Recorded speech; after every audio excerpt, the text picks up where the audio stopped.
को आत्मनिर्भर कैसे बनाया जाए, हिमाचल प्रदेश की जो आमदनी है उसके रिसोर्सेज को कैसे मोबिलाइज किया जाए, उसके लिए जो है आज कैबिनेट में अहम फैसले लिए गए हैं। जिनमें से कि सबसे महत्वपूर्ण फैसला जो है वो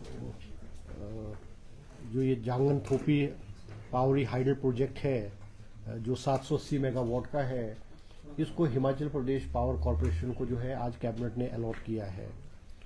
इसके अलावा जो है और पंप स्टोरेज जो है, pump storage hydro electric power projects जो है वो हिमाचल प्रदेश में विकसित किए जाएंगे। उसमें पंप स्टोरेज में 1630 मेगावाट जो है उसकी बिजली का उत्पादन होगा, जिसमें से रेणुका डैम जो है, रेणुका डैम का जो रिजर्वायर बनेगा उसके लिए 1630 मेगावाट और 270 मेगावाट जो है थाना प्लोन हाइडल प्रोजेक्ट के लिए जो है वो जो एलोकेशन जो है हिमाचल प्रदेश पावर कॉरपोरेशन को जो है वो की गई है।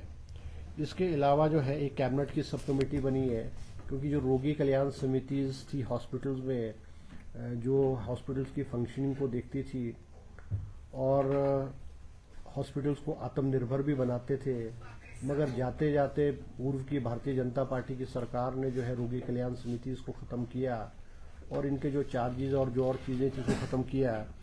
उसको रोगी कल्याण समितिज को कैसे रिवाइव किया जाए और इनको कैसे फाइनेंशियली वायबल बनाया जाए, उसके लिए हेल्थ मिनिस्टर श्री धनीराम शांडिल जी की अध्यक्षता में एक कैबिनेट की सब कमेटी बनी है, जिसमें अनिरुद्ध सिंह जी पंचायती राज मिनिस्टर, राजेश धर्मानी जी टेक्निकल एजुकेशन मिनिस्टर और हमारे यादविंदर गोमा जी जो है आयुष मिनिस्टर है, वो एक कैबिनेट सब कमेटी बनाई और वो रिकमेंड करेगी कि जो रोगी कल्याण समिति को किस तरह से स्ट्रेंथन किया जाए, किस तरह से फाइनेंशियल वायबल बनाया जाए और हॉस्पिटल्स की जो दशा है वो चाहे इन टर्म्स ऑफ टेस्ट है, चाहे in terms of other machineries और इक्विपमेंट्स है, उसको कैसे ठीक किया जाए, उसके लिए कैबिनेट सब कमेटी बनी है।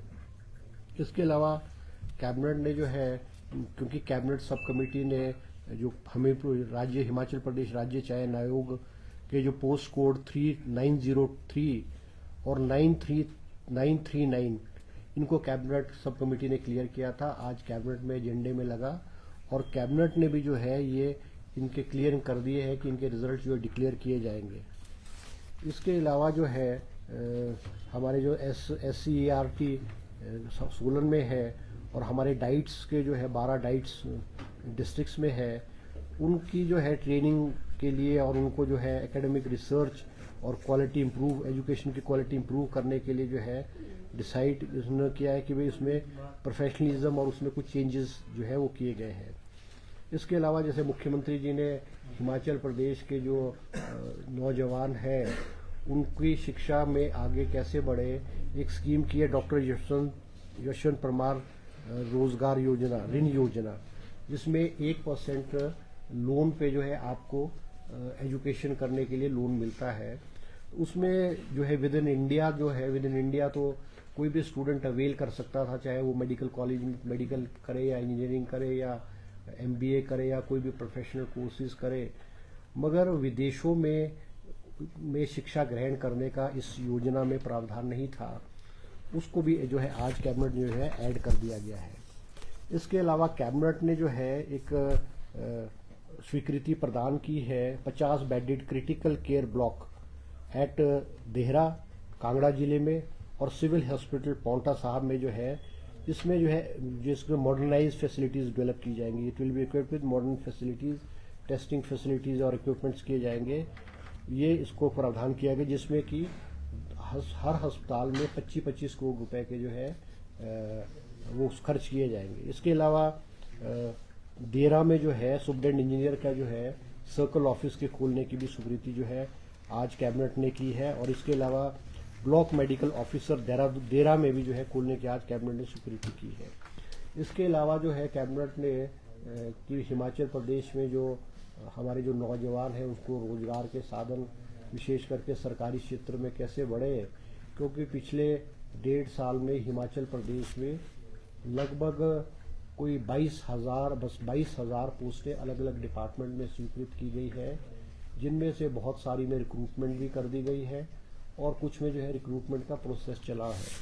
आज कैबिनेट ने इस को देखते हुए जो है फॉरेस्ट डिपार्टमेंट में जो है 100 पोस्टें असिस्टेंट फॉरेस्ट डिपार्टमेंट में असिस्टेंट फॉरेस्ट गार्ड की 100 पोस्टें स्वीकृत की गई है। इसके अलावा जो है हमारे प्रिंटिंग एंड स्टेशनरी डिपार्टमेंट है वो भी उसमें बहुत सारी वैकेंसीज पड़ी हुई थी और उसको भी खाली बहुत पोस्टें पड़ी थी। उसको स्ट्रेंथन करने के लिए अलग अलग श्रेणियों की 33 पोस्टें जो है वो आज कैबिनेट ने जो है स्वीकृत की गई है। इसके अलावा जो है 2 पोस्टें जो है डीएसपी सुप्रिटेंडेंट ऑफ पुलिस की पोस्टें कैबिनेट ने स्वीकृत की गई है। एक पोस्ट डिस्पेंसर इन जेल मंडी में सैंक्शन की गई है। एक post assistant chemist and technologist की गई है होम डिपार्टमेंट में और 10 पोस्टें जो है वो एडवोकेट जनरल शिमला के ऑफिस में भी स्वीकृत की गई है। इसके अलावा जो है 6 पोस्टें जो है मेडिकल ऑफिसर डेंटल डॉक्टर्स की ईएसआई हॉस्पिटल्स में, क्योंकि डेंटल की पोस्टें नहीं थी। ईएसआई हॉस्पिटल शोगी है, कसौली है, जाबली है, ब्रोटीवाला है, नालागढ़ है और बद्दी है। इनमें 6 डेंटल डॉक्टर्स की पोस्टें जो है सैंक्शन की गई है। इसके अलावा कैबिनेट ने 6 मोबाइल फोरेंसिक वैन्स जो है वो इलेक्ट्रिकल ई व्हीकल्स जो है सैंक्शन की है डिपार्टमेंट ऑफ फोरेंसिक सर्विसेज, ताकि उनकी जो क्रेडिबल जो मूवमेंट है वो फास्ट हो सके। ये सीसू वाला तो पुलिस स्टेशन का तो बोल दिया ना, सीसू में भी जो है पुलिस स्टेशन खोलने की स्वीकृति प्रदान की गई है। और एक ये जो फॉरेस्ट रेस्ट हाउस है गढ़कुफर ठियोग चुनाव क्षेत्र में, ये भी आज कैबिनेट ने यहाँ पे फॉरेस्ट रेस्ट हाउस बनाने की जो है अनुमति प्रदान की गई है।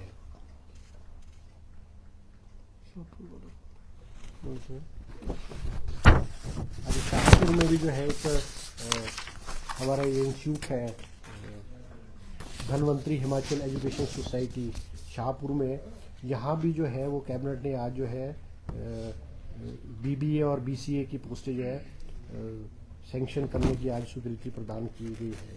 इसके अलावा जो है एक amendment town and country planning में भी किया गया है, जिसमें जो कुछ इंडस्ट्रियल एरियाज है, इंडस्ट्रियल प्लॉट्स हैं, उनको जो है ज़्यादा एरिया, जो वर्किंग एरिया ज़्यादा मिले, उसके तहत भी जो है आज कैबिनेट ने जो है स्वीकृति प्रदान की है। क्योंकि इस स्कीम में जो गवर्नमेंट ऑफ इंडिया से हमको जो है लगभग 400 करोड़ रुपए की स्वीकृति जो है आएगी। तो ये कुछ जो है आज कैबिनेट में जो है फैसले किए गए।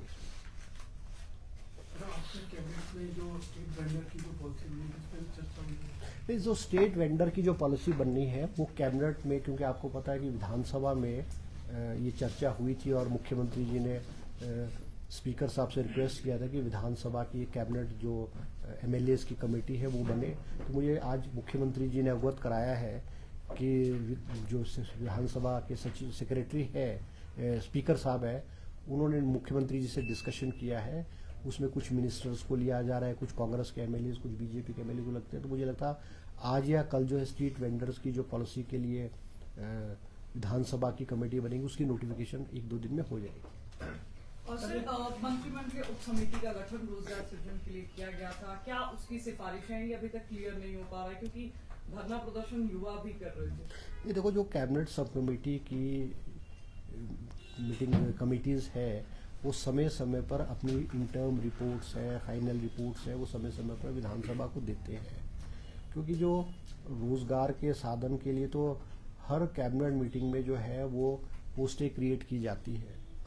और आज कैबिनेट ने वो भी चर्चा की है कि जो कंपैशनेट ग्राउंड्स वाले केसेस है उसकी रिपोर्ट नेक्स्ट कैबिनेट मीटिंग में आ जाएगी। अभी मेरी अध्यक्षता में कैबिनेट सब कमेटी की मीटिंग हुई, गोमा जी उसमें मेंबर थे।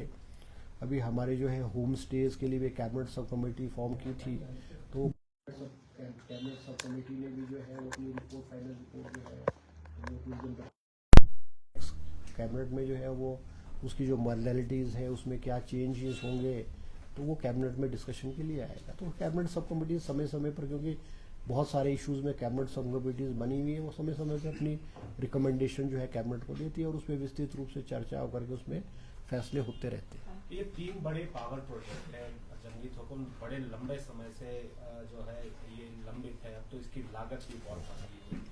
क्यों ये फैसला कैबिनेट ने लिया कि आप राज्य सरकार का PSU ही इसको बनाएगा? देखो, जो ये कुछ तो ऐसे प्रोजेक्ट्स हैं इनमें से जो बहुत लंबे अरसे से लिटिगेशन में और कोर्ट्स में चले हुए थे। और एक और बात मैं आपको कहना चाहूँगा कि पूर्व की भारतीय जनता पार्टी सरकार ने जो पावर पॉलिसीज़ बनाई है वो थ्रो अवे प्राइसेस पे उन्होंने पावर प्रोजेक्ट्स को प्राइवेट कंपनीज को दिया है। अब आप मुझे बताओ कि आप पावर प्रोजेक्ट, कोई भी एक पावर प्रोजेक्ट को आप 12 साल के लिए आप फ्री दे रहे हो और आप 12 साल तक आप कुछ भी नहीं लोगे। 12 साल बाद फिर आप जो है 18वें साल में आप 12% लोगे, फिर उसके बाद आप 30th ईयर में आप 18% लोगे। तो सरकार ने ये, क्योंकि ये जो पावर पॉलिसी बनाई थी it was not in the interest of the state, सरकार ने पुरानी पावर पॉलिसी को, मुख्यमंत्री जी ने उसको रद्द करके नए सिरे से उन्होंने किया है। और बहुत सारे पावर प्रोजेक्ट्स में, जिसमें ये ऐसे सतलुज जल विद्युत निगम वालों से भी चर्चा चल रही है, उनके भी पावर प्रोजेक्ट्स है, इम्प्लीमेंटेशन एग्रीमेंट किए नहीं है और पावर प्रोजेक्ट शुरू कर दिए गए। तो बहुत सारे इश्यूज ऐसे हैं जिसको नहीं, बिल्कुल क्यों नहीं है। हिमाचल प्रदेश पावर कॉर्पोरेशन सक्षम है, उन्होंने बहुत सारे प्रोजेक्ट इम्प्लीमेंट भी किए हैं और उनको अलॉट किया गया है, क्योंकि हिमाचल प्रदेश के जो इंटरेस्ट है वो हिमाचल प्रदेश पावर कॉर्पोरेशन पूरे प्रोटेक्ट करेगा। आप अगर प्रोजेक्ट बेचने को तो आप प्राइवेट प्रोजेक्ट्स को, प्राइवेट पावर प्रोजेक्ट वालों को दे दोगे, मगर in the interest of the state Himachal Pradesh power corporation को ये प्रोजेक्ट दिए गए हैं। और इनकी कोशिश रहेगी सरकार की और मुख्यमंत्री की कि इनकी इम्प्लीमेंटेशन और इनकी जो DPRs बने और इम्प्लीमेंटेशन हो वो जल्दी से जल्दी हो। इंडस्ट्रीज को जो इलेक्ट्रिसिटी ड्यूटी है उसको लेकर कोई चर्चा हुई? नहीं, आज जो है, देखो आज जो है कैबिनेट के बाद जो है CII के लोग और इंडस्ट्री के लोग मुख्यमंत्री जी से मिले हैं। मैं भी मिला हूँ, मैं मिले और उन्होंने रिक्वेस्ट की है कि वे जो बिजली के रेट है वो कंपैरिजन की मदद से, मुख्यमंत्री जी ने उनको आश्वासन दिया है कि अगर ऐसा होगा तो उसको रिड्यूस किया जाएगा। ठीक है जी, थैंक यू।